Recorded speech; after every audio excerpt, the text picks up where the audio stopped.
நிறுத்துங்க நிறுத்துங்க.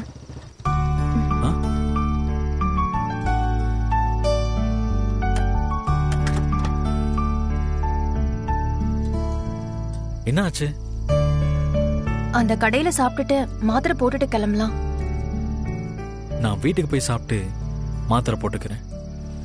உனக்கு லேட் ஆகுது இல்ல? டாக்டர் என்ன சொன்னாரு? அங்கேயே சாப்பிட்டு மாத்திரை போட்டுட்டு போங்கன்னு தான் சொன்னாரு. நீங்க தான் கேட்காம வந்துட்டீங்க. நானா? சரி, நீ என்ன சாப்பிடுற? எனக்கு வேண்டாம். நான் என்ன மாத்திரையா போட்டுக்க போறேன்? உங்களுக்கு தான் அடிபட்டிருக்கு. அடிபட்டு மாத்திரை போட்டுக்குதான் இங்க எல்லாரும் சாப்பிடுறாங்களா என்ன? பசிச்சா சாப்பிட வேண்டியதான். இல்ல, எனக்கு பசிக்கல. நீங்க சாப்பிடுங்க. அப்போ எனக்கும் வலிக்கல. மாத்திரை நான் அப்புறம் போட்டுக்கிறேன். ஏன் இப்படி சின்ன புள்ள மாதிரி அடம் பிடிக்கிறீங்க? அப்போ நீ பண்றதுக்கு பேர் என்ன? எனக்கு நிஜமாவே பசிக்கல. எனக்கு நிஜமாவே வலிக்கல. ப்ளீஸ், டாக்டர் கொடுத்த மருந்து மாத்திரையெல்லாம் டைமுக்கு எடுத்துக்கங்க. அப்பதான் கை சீக்கிரம் சரியாகும். ப்ளீஸ், சொன்னதை கேட்டு லேட் ஆனாலும் சாப்பிட்ரு. அப்பதான் நல்லா தூக்கமும் வரும், மைண்டும் சரியாகும். சத்தியமா என்னால முடியலங்க. சாப்பிடுங்க. என்னாலையும் சத்தியமா முடியல. நீயும் சாப்பிடு.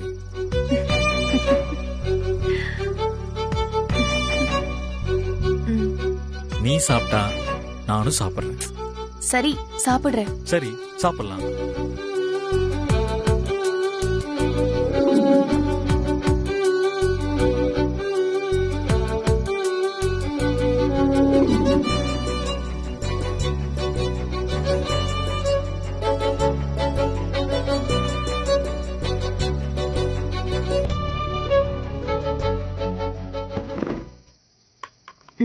கொடுங்க.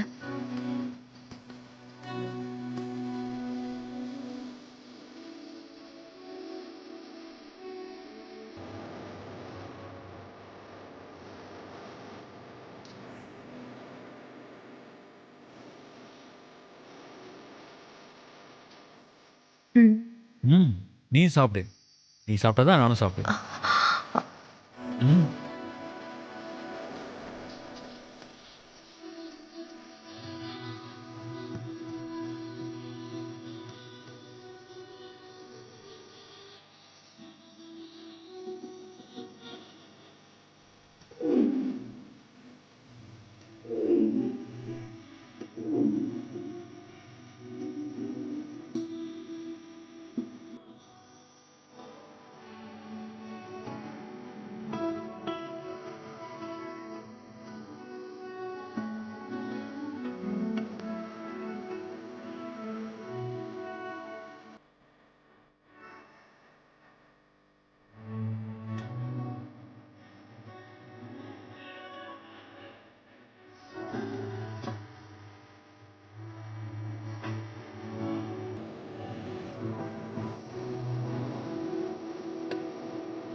என்ன அப்படி பாக்குற? இவ்வளோ ஷாக் ஆகுற மாதிரி என்னாச்சு இப்போ? என் வீடு எப்படி உங்களுக்கு தெரியும்? என்ன சிரிப்பு? உன் வீடு எனக்கு தெரியலனா தான் நீ இப்படி ஆச்சரியப்படணும். உன்னை நேருக்கு நேரா பார்த்த பிறகு நீ எங்க இருக்க, என்ன பண்றன்னு தெரிஞ்சுக்காம நான் எப்படி இருப்பேன்? அப்போ என்ன ஃபாலோ பண்ணிக்கிட்டே தான் இருக்கீங்களா? ஆமா, அன்னைக்கு சூப்பர் மார்க்கெட்ல என்னை பார்க்கவே கூடாதுன்னு நீ திட்டினே இல்லை, அன்னையில இருந்து.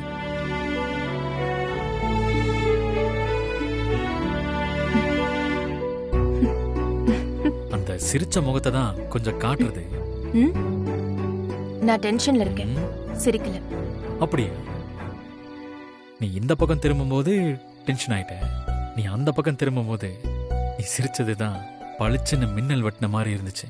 தயவு செஞ்சு இந்த மாதிரி பேசுறது நிறுத்துறீங்களா? வேற எதுவுமே இல்லையா? ஒண்ணுமே இல்ல.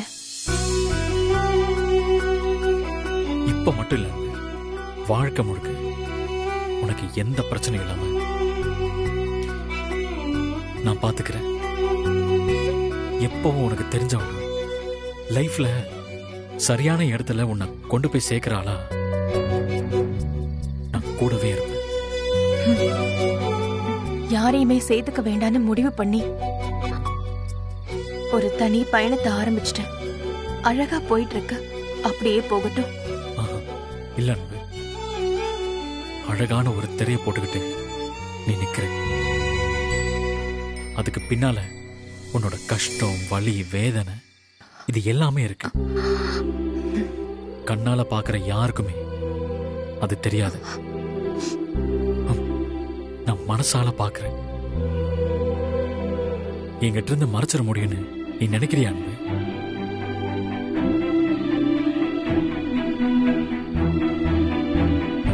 சொல்ல அன்பு, நீ என்னை மன்னிக்கவே மாட்டியா? என்னை ஏத்துக்கவே மாட்டியா? அந்த திரையை தூக்கி போட்டுட்டு வெளியில வரவே மாட்டியா? சிவம், நான் எந்த திரையும் போட்டுக்கல. நம்ம வாழ்க்கை இதுதான்னு முடிவு பண்ணி நேரா போய்கிட்டு இருக்க. உங்களை பார்த்ததும் கொஞ்சம் தடுமாறிட்டேன். தடுமாற்றம் இல்லாம யாரும் வாழ முடியாது. ஆனா அதுல இருந்து பாடம் கத்துக்கிட்டு மறுபடியும் சரியா வாழணும். இப்போ அதுக்கான வாய்ப்பு எனக்கு கிடைச்சிருக்கு. திரும்பவும் என் வாழ்க்கைய நேரான பாதைக்கு திருப்பிக்கிட்டேன். என்னை இப்படியே விட்டுருங்க ப்ளீஸ். அன்பு, நேரம் ஆகுது. சீக்கிரம் வீட்டுக்கு போய் நல்லா தூங்கி ரெஸ்ட் எடுங்க. ஒரு சக மனுஷனா நினைச்சுதான் சொல்றேன். அதை தாண்டி நீங்க நினைக்கிற மாதிரி என் மனசுல வேற ஒண்ணும் இல்ல. பார்த்து போங்க.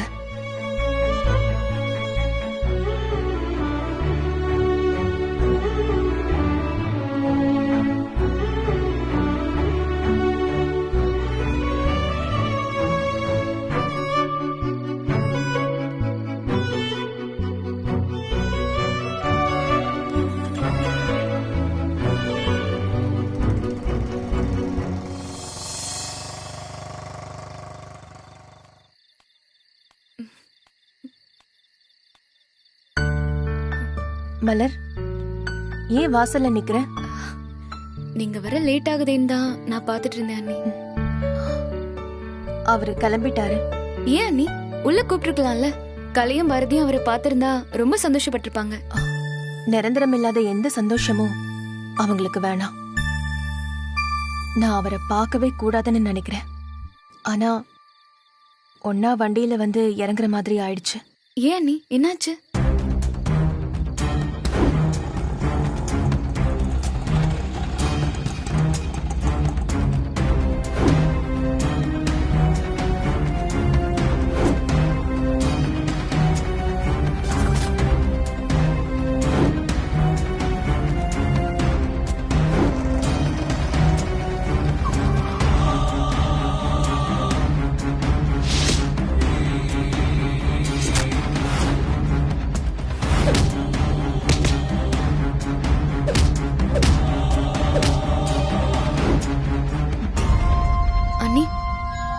யாராச்சும் வேணும்னே இப்படி செஞ்சிருப்பாங்களா? சுகுமார பத்தி இவகிட்ட சொல்ல வேண்டாம். அப்புறம் இந்த வேலையே வேண்டான்னு சொல்ல ஆரம்பிச்சிருவா. அண்ணி, அதத்தான் நானும் யோசிச்சுக்கிட்டு இருக்கேன் மலர். அண்ணி, எதுவா இருந்தாலும் இப்படி லேட்டா வர்றத இனிமே அவாய்ட் பண்ணிடுங்க. ஆமா மலர், நம்மளால மத்தவங்களுக்கும் வீணா கஷ்டம். யாரு, சிவத்தை சொல்றீங்களா? ஏன் சிரிக்கிற? அண்ணி, நீங்க எவ்வளவு வேகமா விலகி போகணும்னு நினைக்கிறீங்களோ அதை விட அதிகமா 2 பேரும் நெருங்கி வர மாதிரி தெரியல. இல்ல மலர், என் மனசுல அந்த மாதிரி எந்த உணர்வும் இல்ல. எவ்வளவு முடியுமோ அந்த அளவுக்கு வேகமா விலகி போகதான் நான் முயற்சி பண்ணுவேன். விலகி போவேன். அண்ணி, அப்படின்னு நீங்க வெளியே சொல்லிக்கலாம். ஆனா உங்க மனசுல அவருக்குன்னு ஒரு இடம் இருக்கு. அது எனக்கு நல்லாவே தெரியுது, உங்களுக்கும் தெரியும்.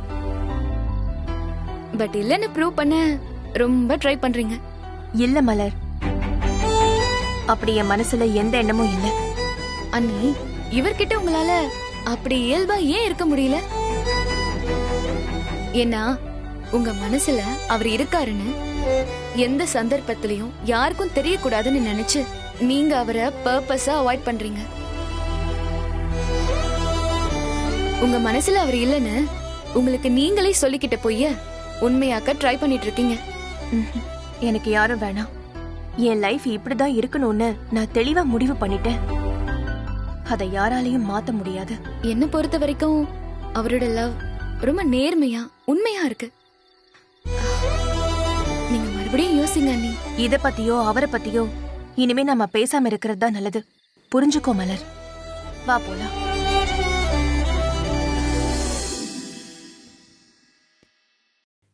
என்ன வீடு திறந்திருக்கு? ஏய் குழலி, நீ வீட்டுக்கு போலியா? அது சரி. வீட்ல பொம்பளை பிள்ளை தனியா இருக்குமேங்கிற எண்ணம் இல்லாம நீங்க பாட்டுக்கு லேட்டா வரீங்க. உங்கள மாதிரி நானும் பொறுப்பு இல்லாம அவளை தனியா விட்டுட்டு போகணுமா?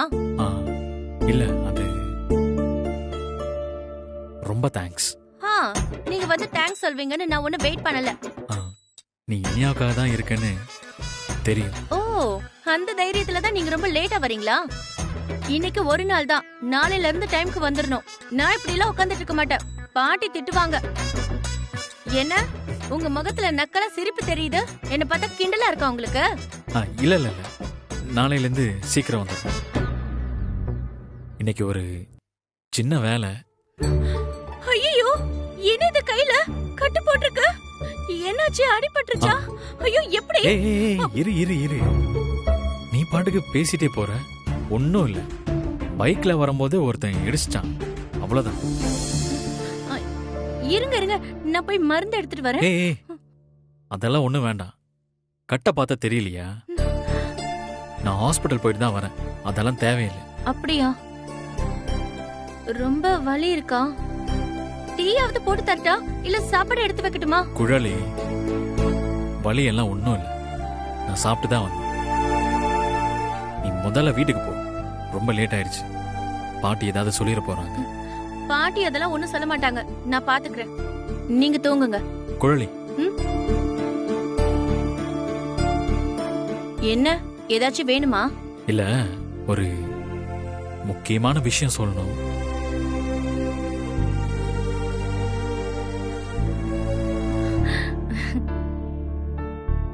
சொல்லுங்க. அது சொன்னா தப்பா எடுத்துக்க கூடாது. உனக்கு ஓகேன்னு தோணா மட்டும் ஓகே சொன்னா போதும். சரி, சொல்லுங்க. இனியாவுக்காக நீ அம்மானு கையெழுத்து போட்டேல? ஆமா. அது கோர்ட்ல நம்ம 2 பேருக்கும் கல்யாணம் ஆன மாதிரி ஒரு சர்டிபிகேட் கேக்குறாங்க. நான் ஒரு டூப்ளிகேட் மேரேஜ் சர்டிபிகேட்டை ரெடி பண்ணி வச்சிருக்கேன். இப்ப என்ன பண்ணணும்? அந்த சர்டிபிகேட்ல சைன் பண்ணணும், அவ்வளவுதானே? இதுக்கே இவ்ளோ இழுக்குறீங்க? கொடுங்க, சர்டிபிகேட்ல சைன் பண்ணி தரேன்.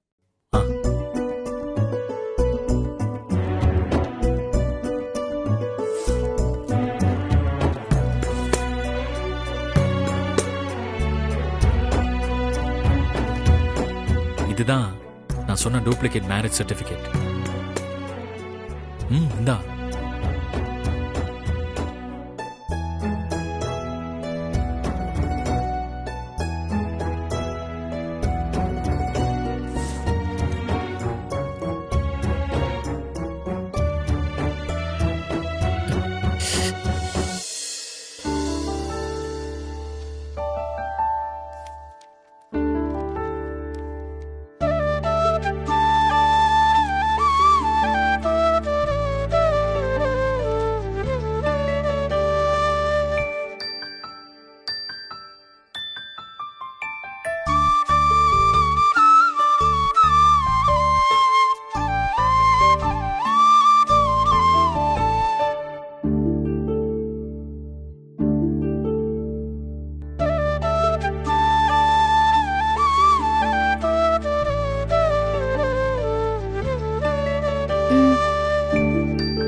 என்ன சொல்ற நீ?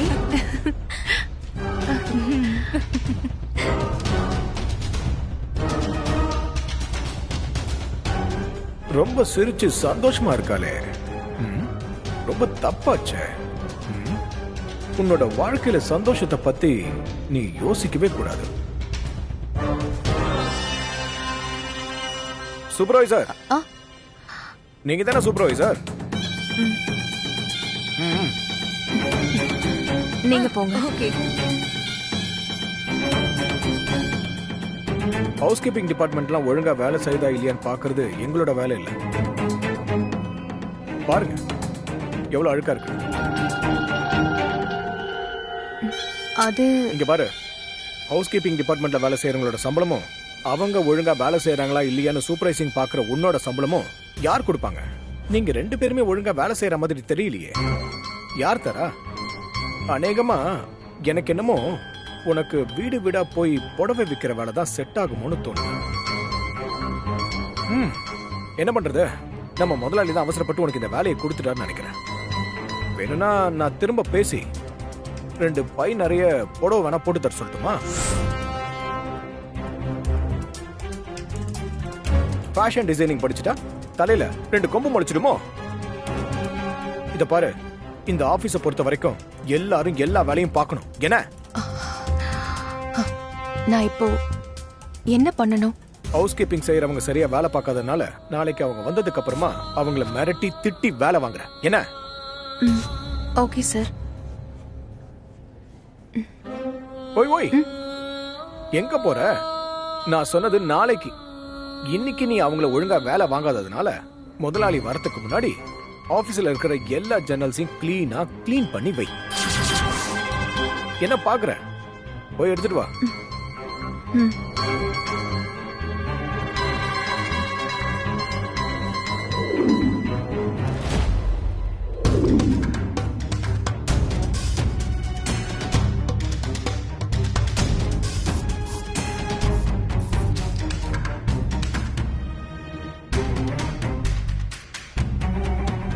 இங்க இருக்கு பாரு, கீழே அழுக்கா இருக்கு. கீழே குனிஞ்சு தொட.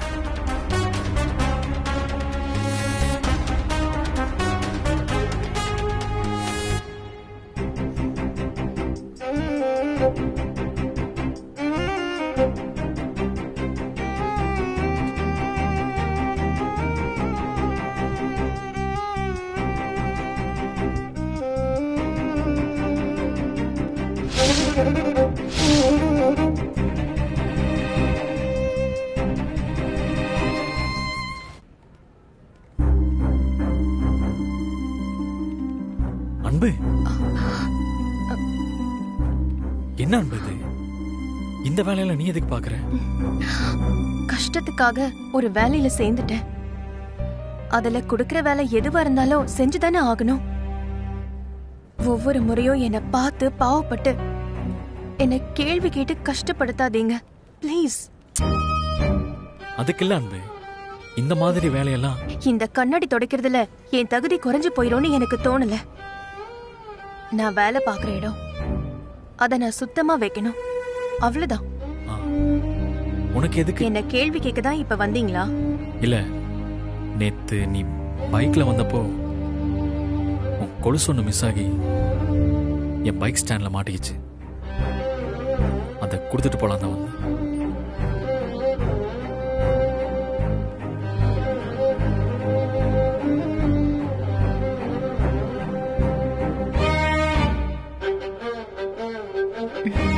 தேங்க்யூ. கையில போட்ட கட்டு என்னாச்சு? உள்ள பிளாஸ்டர் அப்படியே தான் இருக்கு. சரி சரி, நான் வரேன்.